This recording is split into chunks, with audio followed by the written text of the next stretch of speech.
मेरे भाई, लाखों करोड़ों बच्चों का सपना होता है सरकारी नौकरी हासिल करना और भारत माँ की सेवा करने के लिए ऐसी वर्दी पहनना। ऐसा ही एक सपना हमारे छात्र भाई अंकित ने पूरा कर दिया है। अंकित एसएससी जीडी 2025 में फाइनल सिलेक्शन लेकर आईटीबीपी में अपनी पूरी ट्रेनिंग कर कर वापस हमारे संस्थान आए हैं।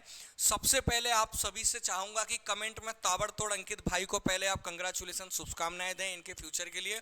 और अंकित भाई से पूछेंगे कैसी उनकी जर्नी रही है, कैसा उनका तैयारी का अनुभव है, और क्या आप सभी भाई बहनों को सलाह दे सकते हैं जिससे आप सभी भी ऐसे ही सरकारी नौकरी पाकर भारत माता की सेवा के लिए वर्दी पहने।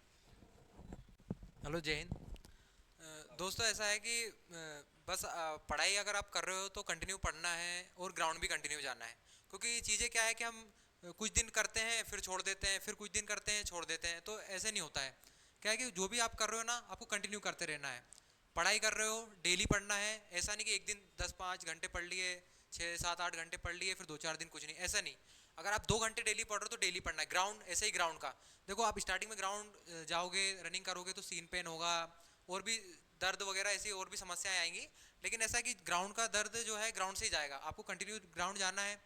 और पढ़ाई का वही है कि जैसे जो भी टॉपिक आपको नहीं बन रहा है उसकी प्रैक्टिस करनी है। मैथ्स हो गया, जीके हो गया, जीएस हो गया, रीजनिंग हो गया।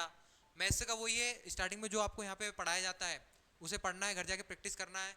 फिर जो बुक है उससे बार बार प्रैक्टिस करना है, मॉक लगाना है। फिर जो चैप्टर आपको नहीं बन रहा है उसका प्रीवियस ईयर क्वेश्चन निकालो अपने टेक्स्ट बुक से, और जो भी बुक सर यहाँ से सजेस्ट करेंगे ऐसे ही आपको तैयारी करनी है। इसी प्रकार जीके भी, रीजनिंग भी।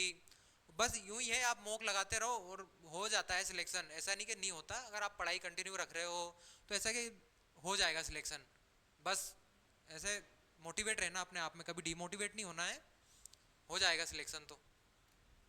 अच्छा, एक बात और बताओ भाई, जैसे मान के चलो कि एक बार हमने आपको कोर्स करा दिया, ज्यादातर आपको कराया, बच्चों को करा दिया कोर्स। उसके बाद बच्चे रिवीजन करने को लेके बड़े परेशान होते हैं, उनको लगता है कि 3 घंटे कोचिंग में यहाँ आके बैठ गए, बस यही सब कुछ है। आपने कोचिंग कर ली हमसे एक बार, फिर उसके बाद आपने कोचिंग के बाद घर जाकर अपनी स्टडी को कैसे एक नया रूप दिया था, थोड़ा सा एक एक सब्जेक्ट को लेके वो थोड़ा बताएं। देखो, यहाँ पे जो भी टॉपिक आपको कराया जाता है, ऐसा नहीं कि यहाँ पढ़ लिया तो हो गया, नहीं। यहाँ पे जो भी टॉपिक आपको बताया गया है उसकी तो प्रैक्टिस करनी है। साथ में वही उसी टॉपिक को आपको बुक में निकालना है और उससे भी प्रैक्टिस करनी है।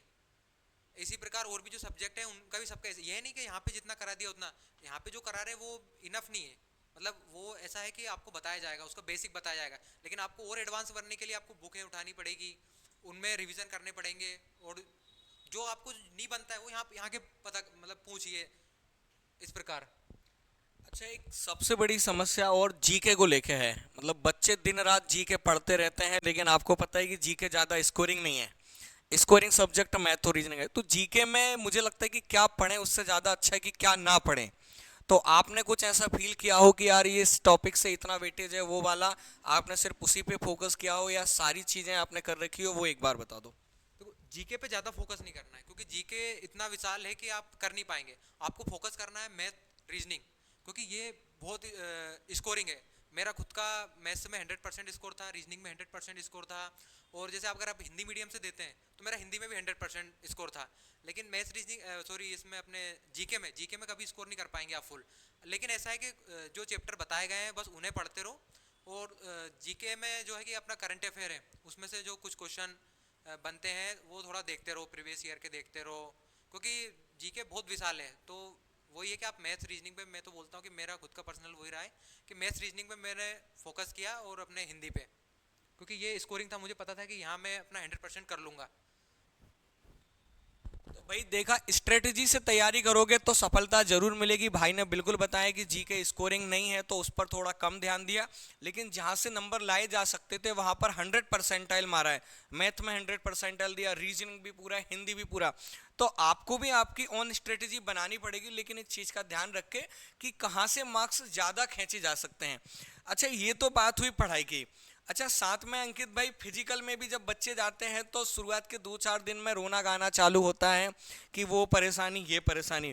तो फिजिकल के सारे डाउट्स अब कोच साहब को माइक दे रहा हूँ, वो पूछना चालू करेंगे और उनके सवालों का जवाब देना। जय हिंद दोस्तों। जैसे कि एग्ज़ाम का तो आपने बता दिया, अंकित भैया ने आपको बताया कि क्या तैयारी करना है। वैसे ही आपको फिजिकल में भी, यदि आप एग्जाम के साथ साथ फिजिकल नहीं करोगे तो भी आप फेल हो जाओगे। ये ड्रेस तक पूछने के लिए आपको फिजिकल भी करना पड़ेगा, ये जूते, ये कैप, ये माला, यहाँ तक आने के लिए आपको फिजिकल रिटर्न दोनों करने पड़ेंगे। और कौन बोलता है कि फिजिकल में दर्द नहीं होता? क्यों अंकित भाई, जब आपने शुरू किया तो कितना दर्द हुआ था? मैं मतलब बता रहा हूँ, मैंने कभी लाइफ में रनिंग नहीं करी थी। पहली बार मैं गुरुजी के पास आया, ग्राउंड स्टार्ट किया तो मतलब मेरी स्थिति ये थी कि मैं 1 किलोमीटर भी नहीं दौड़ पाता था स्टार्टिंग में। मतलब आधा किलोमीटर में ऐसा लगता है कि बस अब तो प्राण निकले हो गया बस। लेकिन वही है कि धीरे धीरे आप दौड़ते रहोगे। मैंने काफ़ी मतलब 6 महीने सर के पास लगातार 1 साल तक रनिंग की। धीरे धीरे स्टेमिना बनता है, दर्द होता है, सीन पेन सभी को होता है, पर वही है कि सर जो प्रॉपर आपको गाइड कर रहे हैं बस वही करना है। सर जो डाइट बता रहे हैं उनको आप फॉलो करो। सर जो भी आपको वर्कआउट करा रहे हैं उसे करना है, मक्रागिरी नहीं करना है बस आपको। सर जितना बता रहे हैं उतना ही कर लोगे ना, वो बहुत है अपने फिजिकल के लिए। तो वहाँ पे ग्राउंड पे सर ने सारी फैसिलिटी रख रही है आपके लॉन्ग जंप के लिए, गोले के लिए, बहुत अच्छी व्यवस्था कर रखी है वहाँ पे। अंकित भाई ने जैसे बताया कि अंकित भाई का एक ही था, चाहे कुछ भी हो, दर्द हो, बॉडी हो, बारिश आए, कुछ भी करे, अंकित भाई ने छुट्टी नहीं मारी। वो जो छुट्टी नहीं मारते रेगुलरिटी ना, आपको सिलेक्शन तक वही लेके जाएगी।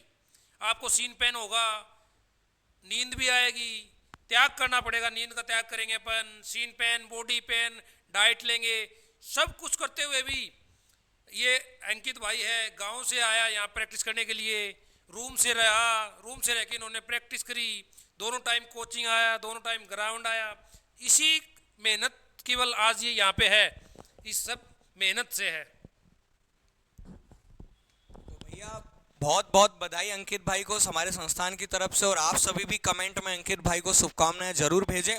और अंकित भाई भी दिल से आप सभी के लिए दुआ कर रहे हैं कि आप जो मेहनत कर रहे हैं इस बार उसको सफल दें और आपकी मेहनत को एक नए अंजाम तक पहुंचाएं। मेहनत करते रहिए दोस्त, आगे बढ़ते रहिए, सफलता आज नहीं तो कल मिलती रहेगी।